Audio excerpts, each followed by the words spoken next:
Oh, I guess we're live. So, hey, everybody. Today is Friday, December 2nd, and you're hanging out with my community manager, the community built by, for, and managed by community managers. Um, this is our final hangout for the year of 2016.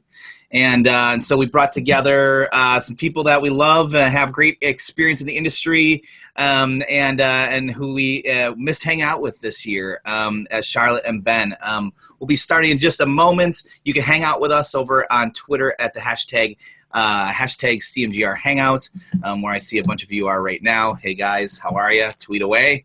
So we're just going to reflect, kind of keep things loose this year. As Sherry said, every once in a while, it's sort of like the last hangout. So we say, well, let's just reflect. Let's not get too serious about like deep questions, and we'll just bring some awesome people together and see where the conversation goes. So with that, I'll let you guys introduce yourselves, starting with Ben. Yo, it's great to be here again. I think it's just exactly the first time this year. I'm Ben, working with Age of Peers for the past 2 years, after having been community manager for a very long time. With Age of Peers, we do media relations, marketing, and community building for mostly open source projects and what we these days more call collaborative projects. So that's basically it. Awesome. Thanks for joining us. Hey, Charlotte. Hello, thanks for having me again. It's nice to actually have 2 European people, you know, there's like 2 Americans, 2 Europeans. I'm happy with that. We're bringing the world together. Exactly, no, that's really good. So thanks for having me again. Charlotte Kubler, I work at Lithium Technologies. For those who don't know Lithium, we build online. Let me try and see if I can do my elevator pitch. No, I'm joking. Online engagement platform, so forums, blogs, ideation, and social media management tool. I've been at Lithium for about 3 years, but I've been in the community management space for about 10. I worked in the video games industry for about 3.5 years. I was a subject matter expert for online communities at Lithium for 3, and I only recently moved as European marketing manager for Lithium. So my mission now is to spread the word and spread the love of what an online community and what successful community looks like. Perfect. Oh, and the thing at the bottom doesn't work. So Charlotte and my Twitter handle is Tiza, so TYZAA_, and I'll be flooding the hashtag as well. Hey everybody, I'm Sherry Rohde. I'm the community manager at Magento, as well as co-produce CMGR Hangout here with Brew. And I've been gone for the last couple Hangouts, I think, because of international travels, so I'm excited to be back. And hey, everybody, I am Baru, Director of Awesome with Be the Change Revolutions. We do social media marketing that moves. Yeah, let's just jump in. I guess our first question, which I already lost. Can you help me out, Sherry? What was it? It was what's the best question of 2000? Or yeah, go ahead. It was, what was your favorite community manager moment in 2016? Let me jump into that one, because what I really liked is at the start of our little session is Charlotte mentioning 2 people from Europe, 2 people from the US. I recently organized a Community Leadership Summit in London with the motto, "Community knows no borders." I especially think, one of the empowering things that we have as community managers is to be able to work without borders. And we won't go all political, but we are seeing what is happening around the world. And I think as community managers, we really have some kind of obligation to go across these borders. And I think that's one of the favorite things that I've been thinking about this year. How empowering community and collaboration should be. I have to agree. I think that every community manager related event I've been to, should it be a Lithium one, a third party one, or like even in the Mexico, people are constantly and consistently awesome. You can add that to the awesome count. And community managers are passionate regardless of where they are. It is a very difficult field because it is a field that's relatively new, that's growing, it's struggling maybe still to define itself and get an identity, but it's full of passionate, ambitious people. And it's an empowering industry to be part of. So again, having started in the video games industry when it was very forum based, and now seeing big enterprise level community and companies embracing it and making change through community, it's nice.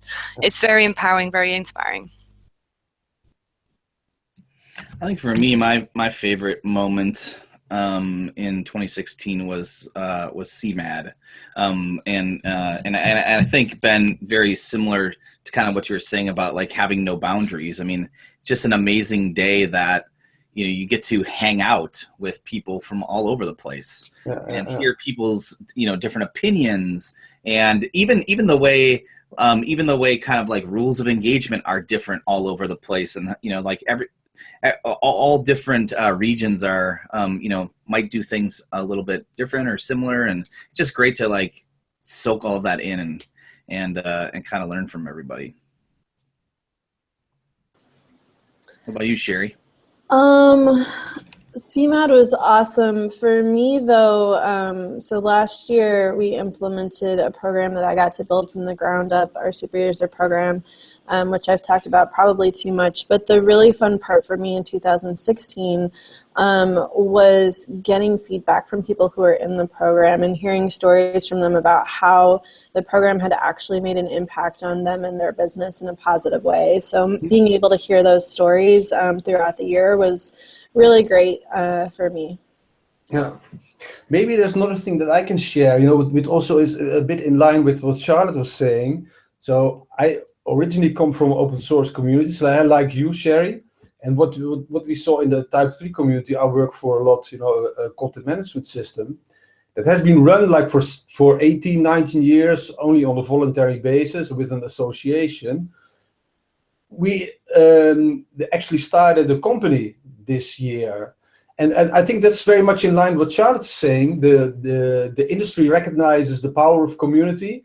And it's interesting. I'll write some more about it in the future, because it's the other way around. It's not a company attracting community, but it's a community creating a company as to, kind of to assure the enterprise customers, about to giving them some kind of guarantees. So the guys are even working with SLAs and these kind of things. And at the same time, this is also a challenge, to kind of keep the community on the same level. I think there's a big challenge there currently. Yeah, to that I would add as well that I feel that the community management space and profession is actually really matured this last year. So I remember, again, going to conferences like 2-3 years ago where it was kind of very fluffy waffle, not very concrete. And I remember, last year I went to a conference in London. So it was Feverbee's Sprint conference in London. And there was a whole talk about, how to leverage community for SEO. And that was presented by Jen Lopez from Moz. And, what's the power of SEO in community? And this year we've had amazing kind of works from the Community Roundtable, the State of Community Management, which is an incredible piece of research. Feverbee's piece on ROI, which is solid research that really shows, how to prove the metrics. So I think that every year we're growing as a profession, and I'm actually looking forward to next year to maybe challenge again what the definition of community management is. I'm seeing more and more companies actually not have a community manager anymore. And I think that might be something we can talk about in a different question or further down the line, but more and more companies are not having one community manager because the community is so embedded within the business that you don't need the one person to do the community management. So for me, that's actually the next step of, a good community in the business. How does it, react, and how does it respond in relation to the various roles? I think it's a good point. I mean, you guys at Lithium also have a kind of combination between marketing and community building, right? And it's the same we have with Age of Peers. You definitely see what companies need, is this whole variety. It's communication in a very broad sense. Media relations, community building, marketing. In the community I was in before, it was also a struggle for a long time. What exactly is marketing? And there was a marketing team. But was it for the community or was it for the outside? So I think Jonah Bacon also had a whole talk about this, about how marketing and community building is kind of needs to learn from each other and kind of needs to get together as one, maybe a new kind of function. I don't know.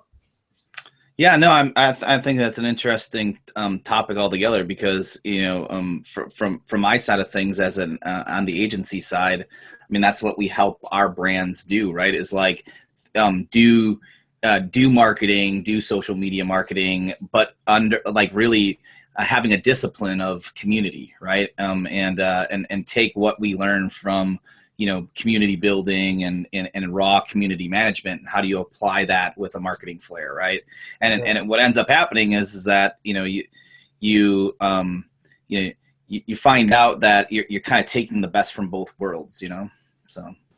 I think some of that depends on the structure and size of the company as well, though. So for us, like, we have an entire marketing department, and my boss, who's our evangelist, and I are not on that team. We're on our strategy team, which is really great. It's a really unique, I think, place to have community roles, but it really speaks to the importance of the community in the direction of the company, which is fantastic. And there are the community members know how to reach several people within the company, but that doesn't eliminate the need to have roles that are out there making sure that they're bringing in feedback, that are reaching out to a broader community that our community is a sub-part of, that are organizing different programs and things like that. And so I think there's still definitely a place for those roles.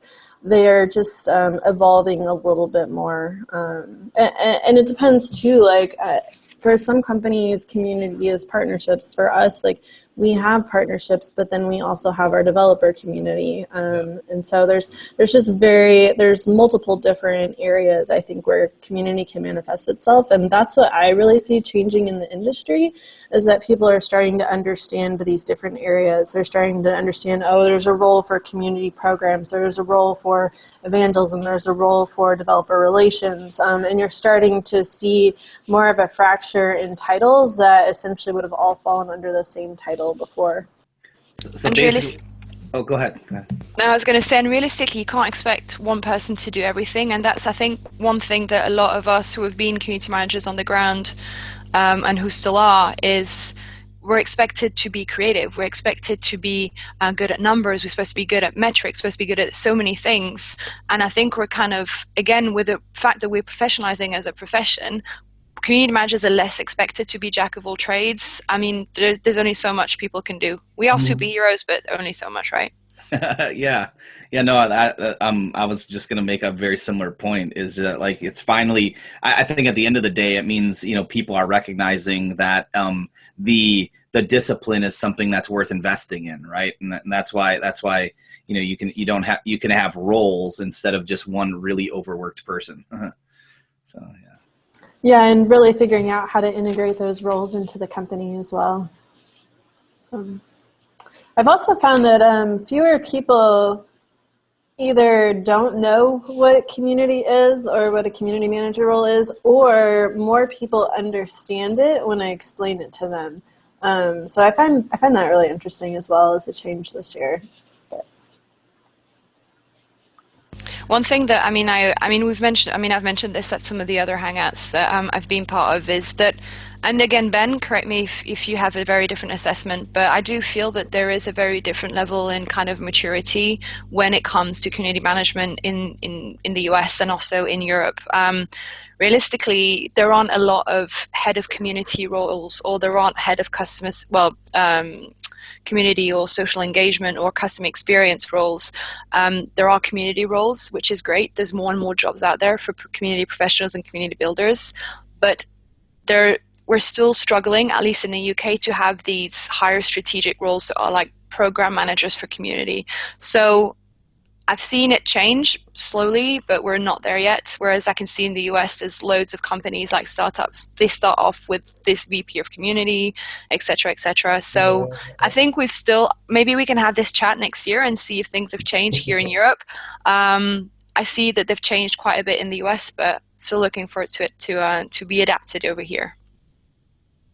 Well, even we've been going to a few other countries outside of the regular European countries like France, Germany, etc. We spent a week in Romania, which has a huge startup community, but there's no community management at all. There's no marketing at all, no media relations at all. And I think that's really a barren land. You know, there's so much to do there. And I would agree with you. In Europe, you see it, don't see it. I mean, it's kind of ingrained in the US culture, you know, the startup cultures, or the most of the companies, community is really a part of the whole business.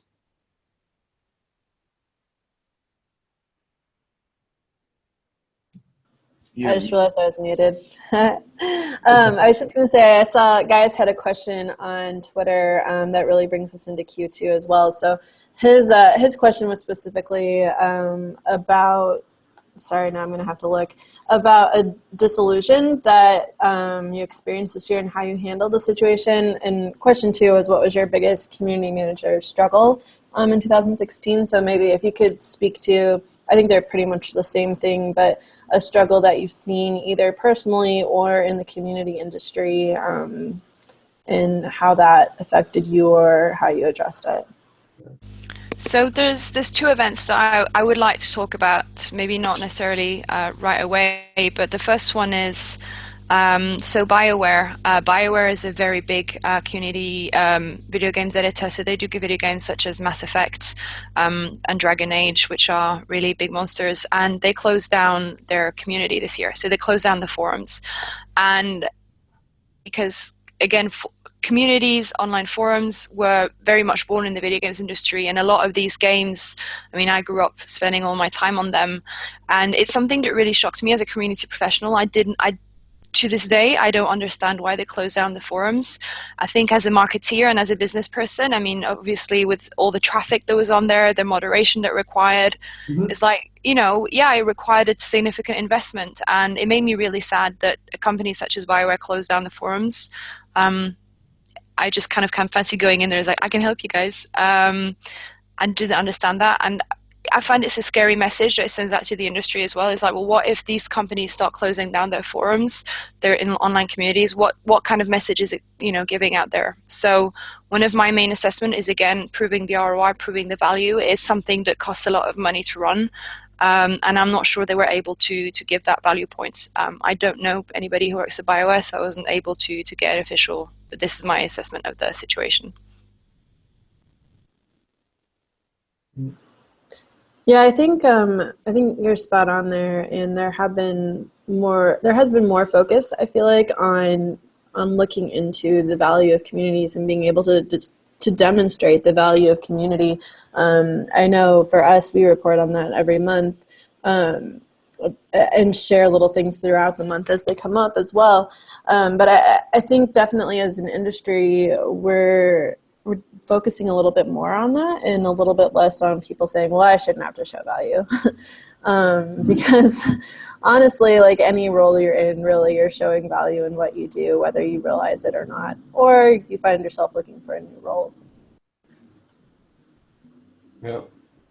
What I find, just, you know, kind of again, in our flavor of this like marketing community discipline role is, you know, the challenge this year seems to be that, you know, because our clients don't have a single platform where everyone is gathering, it's become more difficult as kind of the platforms have gotten more fragmented, right? And places where brands can't necessarily insert themselves and connect people and talk with people and everything else, right? It's like gone to a lot more, especially in social, just that like more of that one-on-one versus being able to really truly tie the fans or the customers together.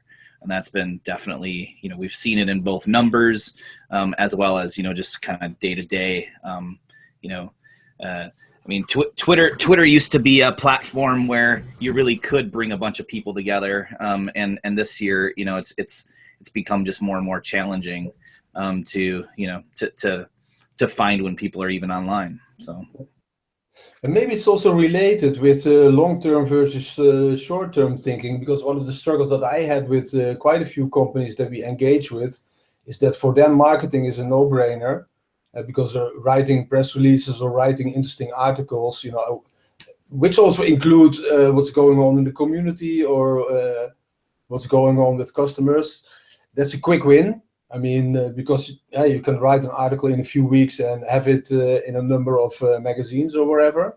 And then working on your community is still difficult. And then we come back to this ROI thing to show the clients because they're all rushing towards profit or getting the product out or whatever, to show them the value. If you invest in your long-term relationship, this in the end, not next week or next month, but in a few years will get you a payoff, or will get you a more stable or more solid brand.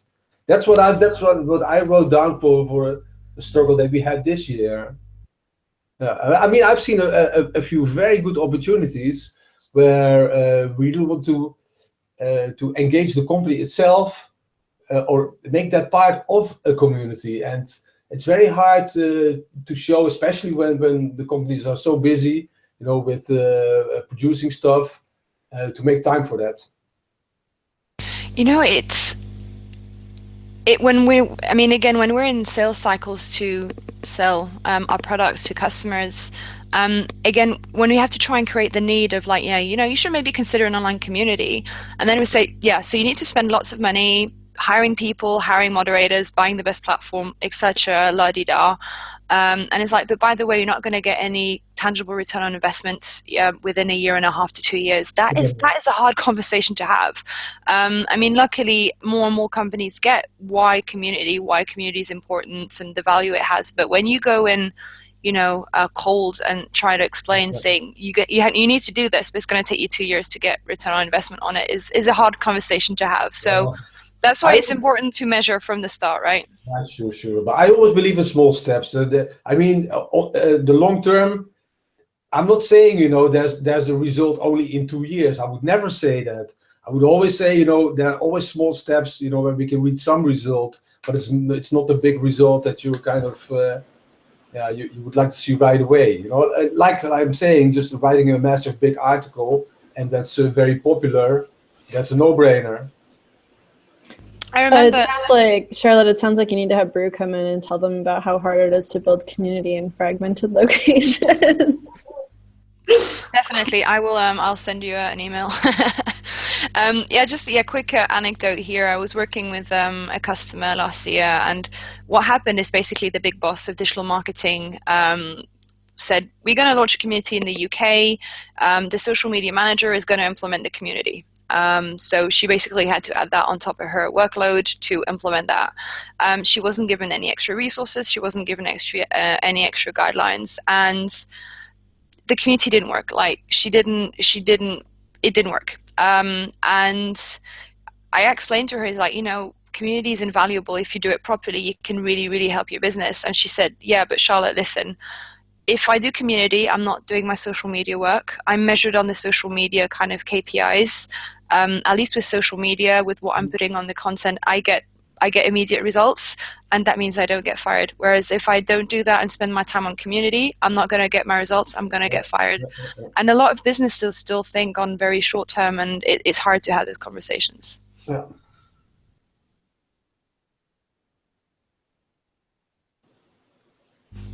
Mood killer. I can sort of change the subject without changing the subject, which is just that my struggle this year has really been more around helping internally improve our product at the same time as helping externally the community adapt to a new product. So working with the change management, as well as at the same time identifying the areas that we can really improve that experience for them internally. So that's really been my, I guess, not really struggle as much as challenge for the year. On a totally different but somewhat related to the question note. Well, we could always move on to number 3, and it has the word crazy in it, so it sounds like we can really go nuts here. Question number 3 is, what is the craziest thing to happen in a community, or in your community, or a community? Doesn't have to be just yours, but like, let's talk about some crazy stuff that happened in 2016. Nothing is boring, I guess. No, it's not boring, but super plain. All of 2016. crazy. Well, except for that one time that Charlotte and I partied together in San Francisco, that wasn't so. That was boring. really cool. Yeah, we had our Christmas party last night, so I'm trying. Again, I think the whole crazy thing is just, I think, is the positivity and the power. I mean, Link last year, I was buzzing for a week after Link. It was incredible. Obviously going through all the pictures. And then Sherry came to London the 2 weeks after, so I got to see Sherry again. So that was great. It's just, it keeps me going. A few weeks ago, we did an event in Stockholm, and Spotify did a presentation to talk about how the community kind of grew within the various areas of the business and how it changed and influenced, the roadmap and everything. And this was in Sweden at Spotify's HQ, and the day of the event was the biggest snowstorm Sweden had had in 110 years. And I'm not joking, there was that much snow. It was incredible.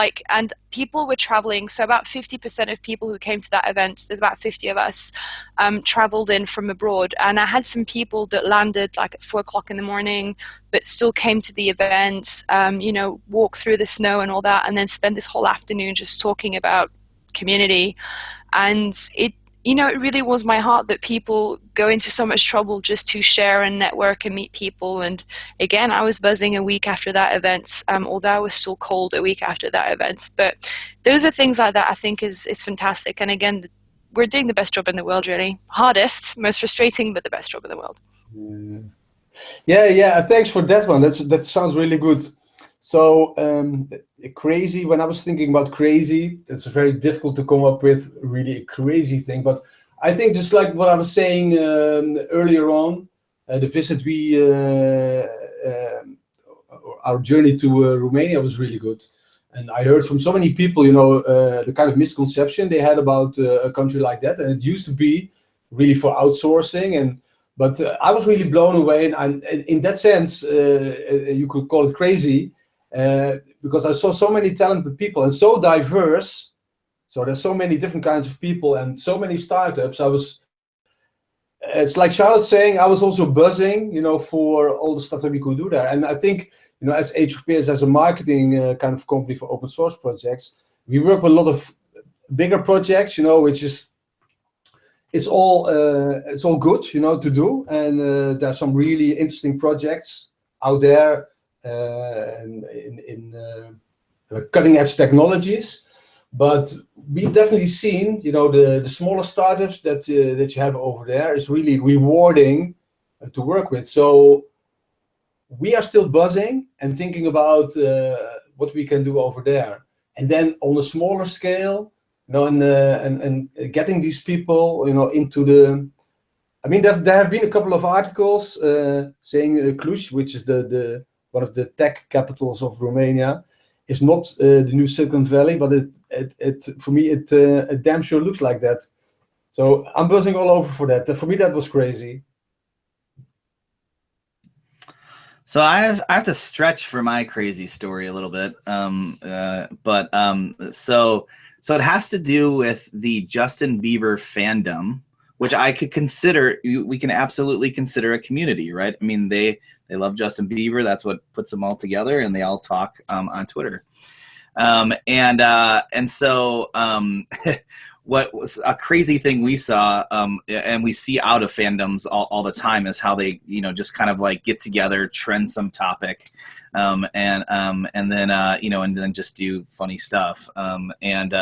So recently, the crazy thing that I saw was, somebody said that Justin Bieber loves Applebee's and made the hashtag called Applebeebs for Justin Bieber and Applebee's, and suddenly they trended the topic and started creating fan art, and it just blew up for I don't know, a few days.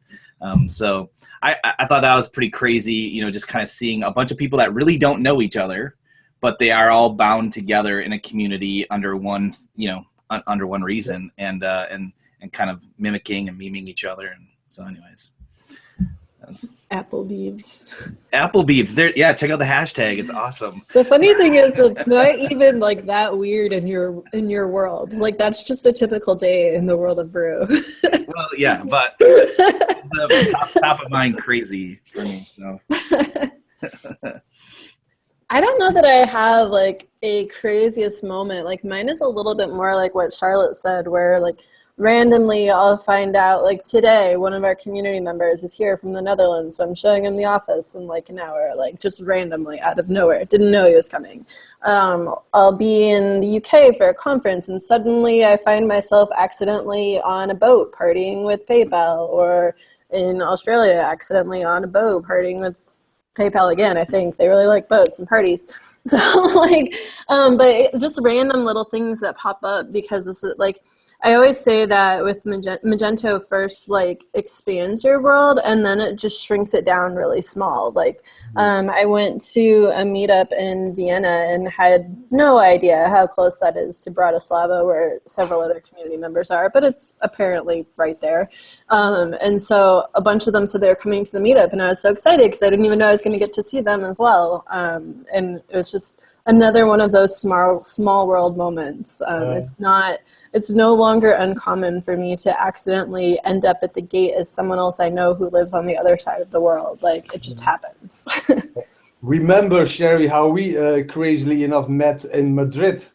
Yeah, because you came to a Meet Magento conference in Madrid. Exactly. I didn't know you were going to be there. I didn't expect you to be there.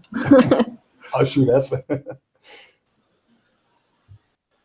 So there's maybe one event that I mean, we can talk about. We mentioned it, well, we talked about it before we went on air. It was Yelp's decision to stop investing in community programs outside of the US and Canada.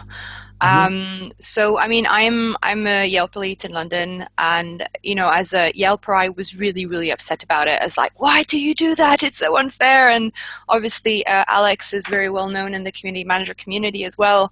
And I thought about it a lot, you know, I got really upset about it. And it's like, again, it's all about down to proving value. I mean, I don't know the answer why Yelp decided to stop investing.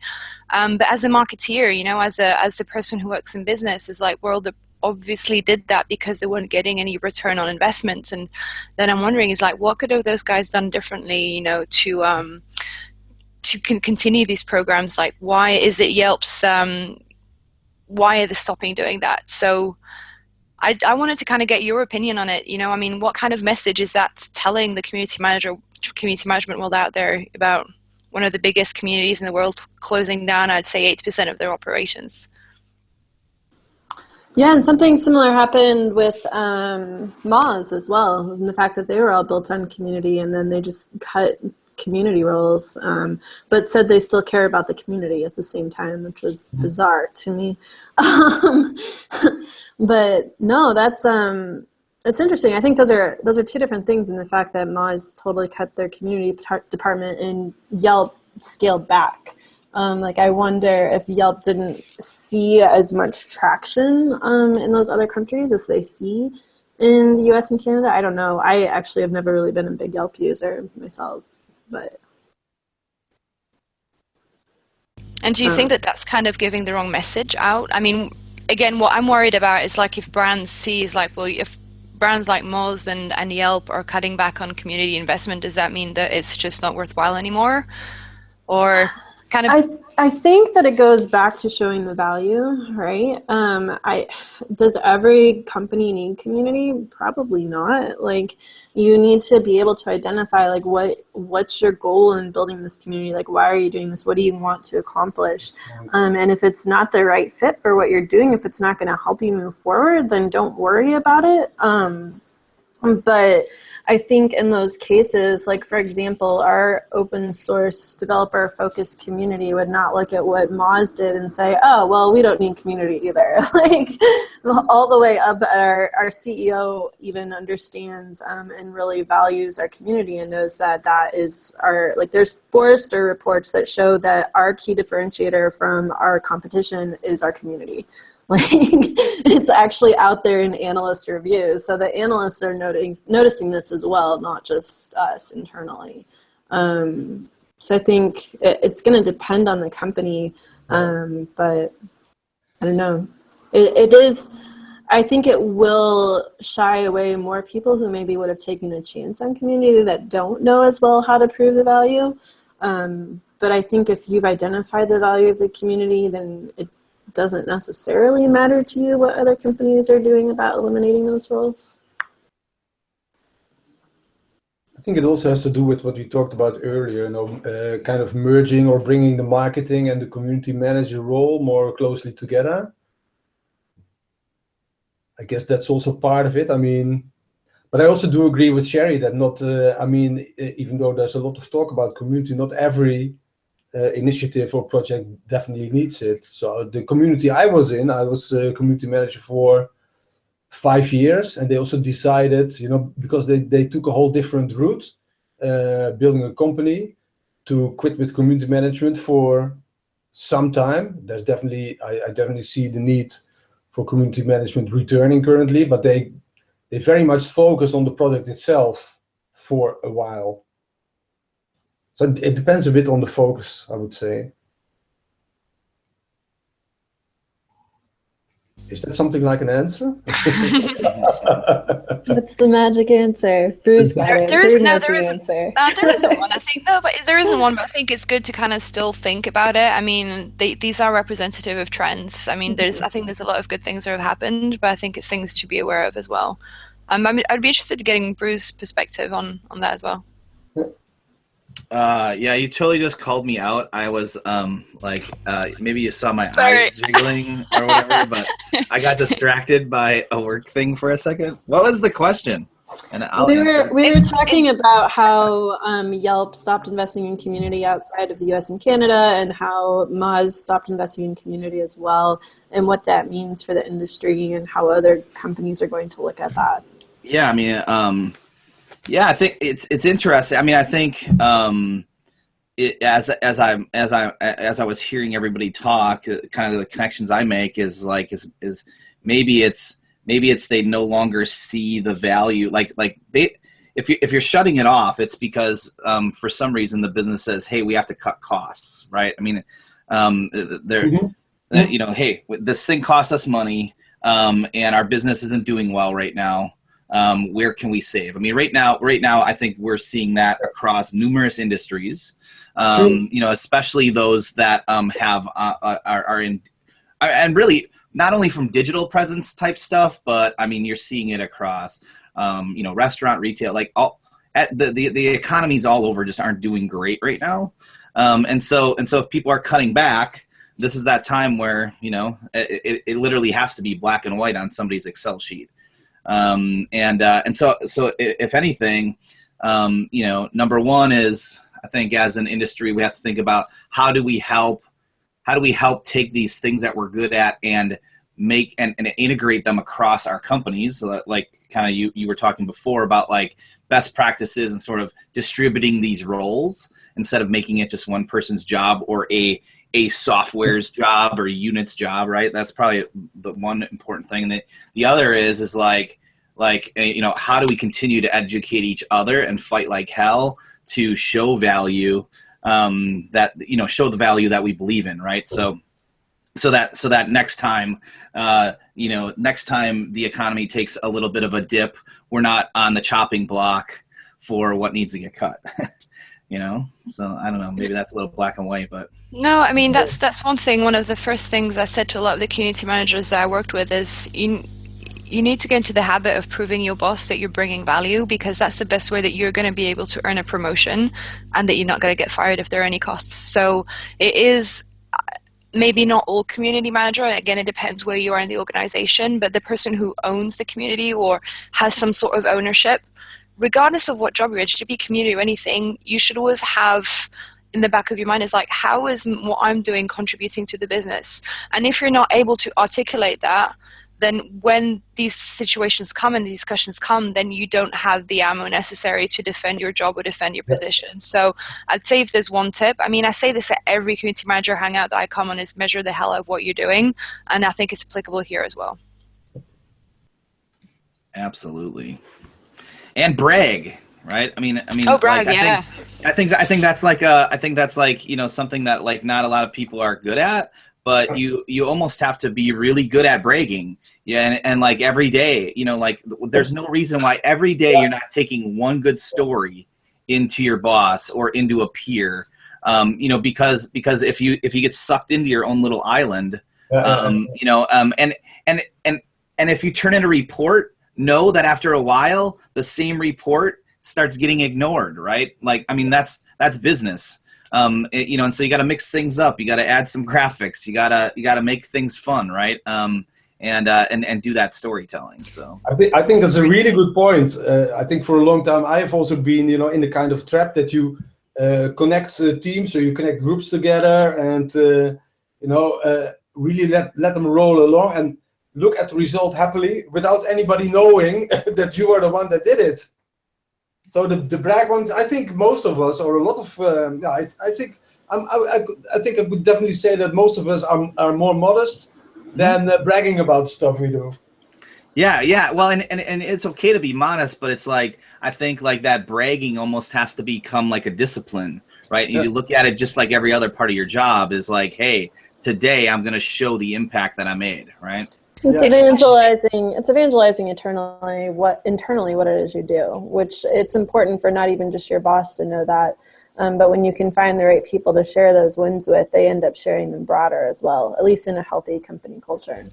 And especially when you're working on something so new as community management, like even marketing. So again, I've moved into a marketing position in the last 6 months, and the number of times I've had colleagues say, but Charlotte, your job is organizing events. So, I mean, even if me in marketing, I need to spend my time explaining to my colleagues like what my job is, community management is so much younger, so it needs to do that so much more than a regular marketing person as well. I wouldn't even call it bragging. I would just call it communicating about what you do. Yeah, absolutely. It's the American way of saying things. All right, Charlotte. You got me there. Yeah, but communicating, I mean, that's also a way where you can show other people how it's done, and what I mean, with the intention of other people also to learn from it, right? Cool. Awesome. So what do you guys want to see happen in community in 2017? Well, I said earlier, what I think is very important, and I mentioned that with my favorite thing, is that we kind of show as communities that communities know no borders, you know, that we as community leaders are also able to show. And maybe that also kind of ties in with the ROI again, you know, that collaborating and in communities, or collaborating just as such, has a lot of value. And I know it's difficult because that's usually about the long-term thinking. But for me, that's what I would like to see happen in 2017. More recognition of how collaboration is important. I'm going to get a bit philosophical here, but I think if we don't collaborate, the whole planet will go to hell, you know, to put it bluntly. So I do believe, you know, that these are the community values and the collaboration values are something that should keep us going as humanity, and not creating walls between all kinds of things. That's community for me in 2017. I think as a very good segue to that, I would say it's community management without borders. I mean, internally. Again, I mentioned before, it's like the job, community management can no longer be, especially when you're an enterprise level and talking about digital transformation and change management, it can't be owned by only one person. So I'd like to see the community be embedded more in organizations and see the role of the community manager change again as more of a program manager or an initiative owner, or even again just seeing it more embedded within organizations across social media, across marketing, across product ideation, across R&D. So kind of shifting from the siloed kind of individualistic approach of community management to a more cross-functional, embedded within the business approach. So again, kind of going back to Lithium Spiel, I mean, we talk about like the total community approach. I mean, that's really what we want to try and encourage our customers do.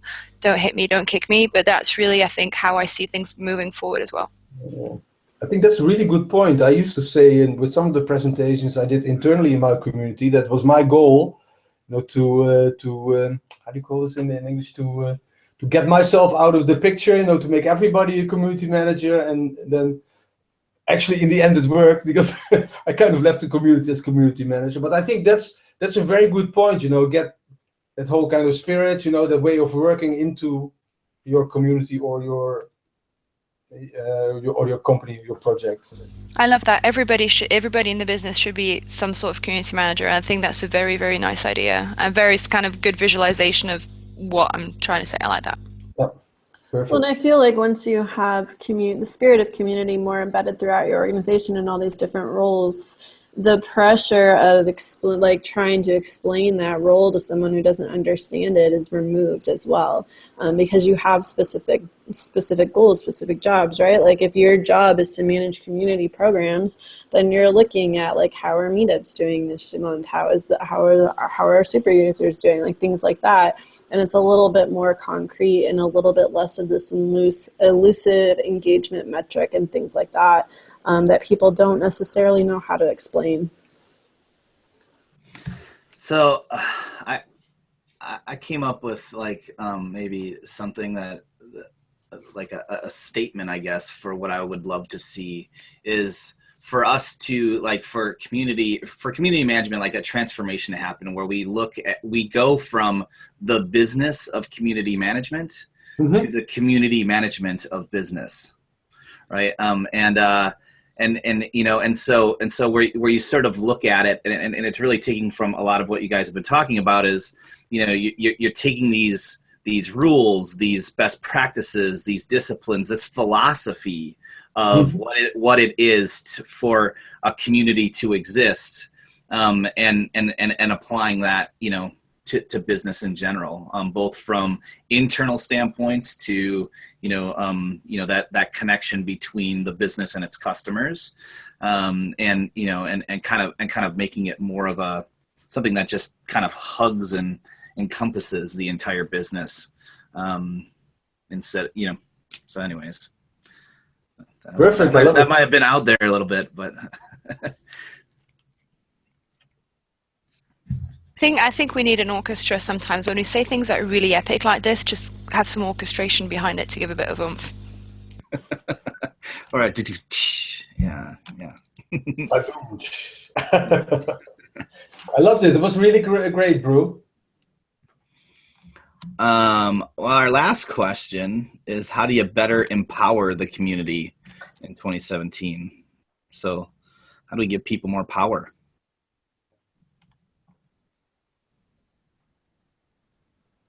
Good question. I'd say I think nothing beats having champions within the business. It's really, really important to build, and I think Sherry, you mentioned it before, is build relationships with people within the business, internal education, and make sure that people understand what you're doing and are bought in what you do. And it's easier for us to speak to one or two people to then them speak to everybody, instead of trying to go on the roof of the building and try and shout at everybody saying what I'm doing is awesome.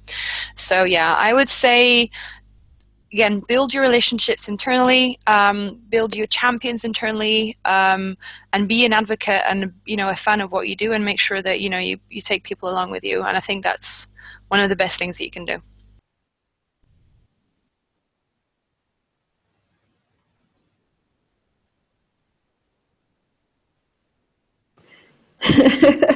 Sorry to leave you hanging there. No one can top what you said. That's all.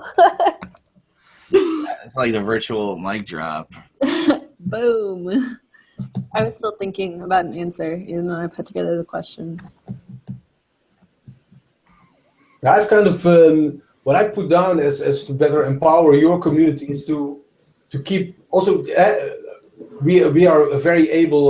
Look at this example. We are working pretty globally. Two from the US and two from Europe, and I think that's empowering by itself.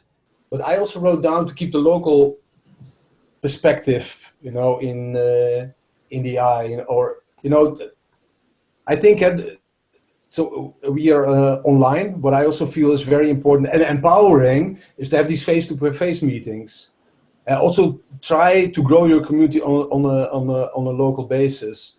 That's why what we also do with the community leadership summits. So there are a few big ones, but we also always have the local ones. We had Madrid, we had London, we had one in Paris. So I think that's, for me, empowering is also having your face-to-face meetings. And also put people in front of your community. I mean, again, Sherry, you mentioned super users, and it's something, again, that I'm a very big fan and advocate of.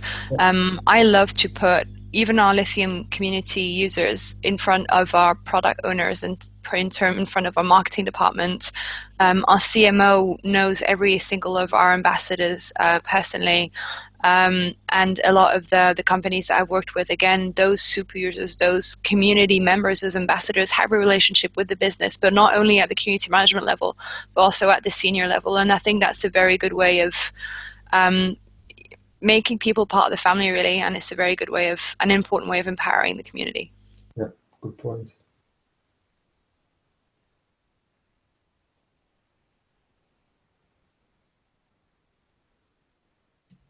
I have no answer for this one. I literally want to give them more power. Mine is a little bit more specific and a little less philosophical, but we are working on a lot of developer experience, ways to address developer experience for our developer community for 2017. And part of that is honestly something as simple as putting together a central landing page where it's easy for them to find all of the different, both external and internal resources available to them, because there's so many. And this sounds like such a simple no-brainer thing, but it isn't. But there are so many resources, and if you're new to the community, you don't even know where to start finding them.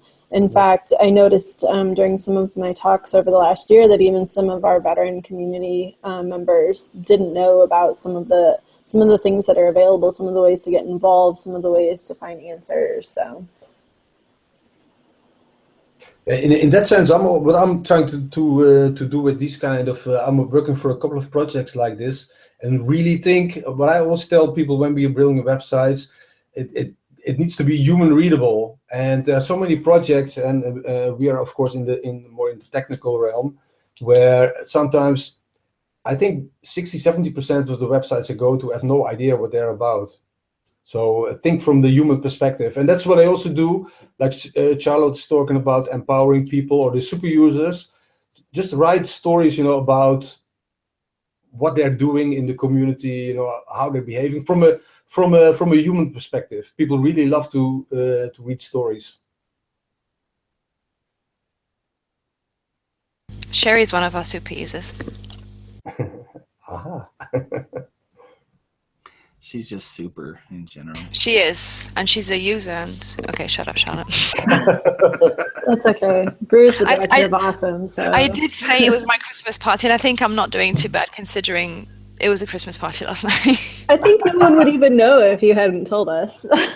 Yeah. I need to find some justification of some of the stupid things I've been saying. So you're just going to blame it on the party. I would do the same. It's fine. Yeah. Nice. It's always okay to blame it on the party. Bruce, should we talk about the changes for CMAD now? Well, sure, Sherry. Do you like my subtle transition there? Yeah. Why you just I think. Oh, well, I'd love to just tee it up and then you explain it if that's Sure. okay. Do it. But yeah. So Sherry, Sherry and I, we've been doing my community manager Hangout for obviously a long time, And as everyone kind of realized it, we went from weekly to monthly. And we were kind of talking earlier is because, well, frankly, some weeks I'd be like, oh, crap, Sherry, I'm on a plane. And Sherry'd be like, oh, crap, I'm on a plane. And we just got like really busy with work and life and everything else. And so it was just getting hard to do weekly. So we went monthly. And then, finally we had to have that chat about like, well, what do we do about CMAD? Because boy, it's a lot of work, and I don't know if we're gonna have time for it. And so what do we do? And then so I'll just tee the rest up to you now to explain. Yeah, so really it just came down to like our professional lives have grown in such a way that we don't have the time, unfortunately, to dedicate what we used to in both of these areas. And in order to give CMAD the best possible like future, we wanted to let people know this isn't something we can dedicate the right amount of time to anymore, but we would love to hand the baton, pass the torch, whatever phrase you want to use, and work as advisors to help a new team take over if it's of interest to them. Keeping in the spirit of it being an open thing for everyone, keeping in the spirit of it being an educational day, etc. And so Ben Martin, who actually has been our sponsor the last 3 years and organized a panel, I think the last 3 years as well, reached out to me and was really interested in working with a team of other community professionals he knows to do CMAD. So I posted a post over on the CMAD site today that intros you to those organizers, and they should be updating in the near future with their plans for 2017. So the CMAD broadcast will still happen. Some of the details may be a bit different, but it will be January 24th, 2017. And if you want to get involved, you should talk to Ben Martin, not Ben on here. And they can do that by even just going to the cmad.co, right? And yep. Yeah, if you go to cmad.co, the forms I think I need to change. They still go to us, but if you go to the latest blog post, there's a link to his email. Oh, I see. And we'll forward any emails too, if you really want to just use a form. And if there's anybody in London wants to do something in London on the 24th of January? On the 24th of January, I'm definitely up to looking to organize something in London on that day. So you can find me again if you use this CMGR Hangouts hashtag. I've been tweeting a bit. So if you're interested to do something in London, just let me know and we can try and do something. Cool. Awesome. Well, yeah, I feel like we should a ball should drop now. And we just ring in the new year. Yeah. Well, we'll do that with the next Hangout. Okay. But thank you. Right. I mean, as a community professional, I just wanted to thank you very much, both of you, for doing this for so long. It's always been an incredible resource for me, and I guess for everybody. So thank you very much, Sherry. Thank you very much, Brew. You guys are amazing. Oh, thanks. Thank you. Plus one, same here. Thanks a lot, guys. Thank you. Yeah, no, thank you guys. We are still doing CMGR Hangout once a month, at least it's the plan. So we'll see you guys again January 6th in the new year. Yeah. I think I'll be all right. I'll be doing that from Florida. That'll be nice. I'm impressed with the timing here. I think we did very good Swiss timing. Yeah, we did. All right, bye everyone. Happy Friday. Thank you. Bye. Goodbye.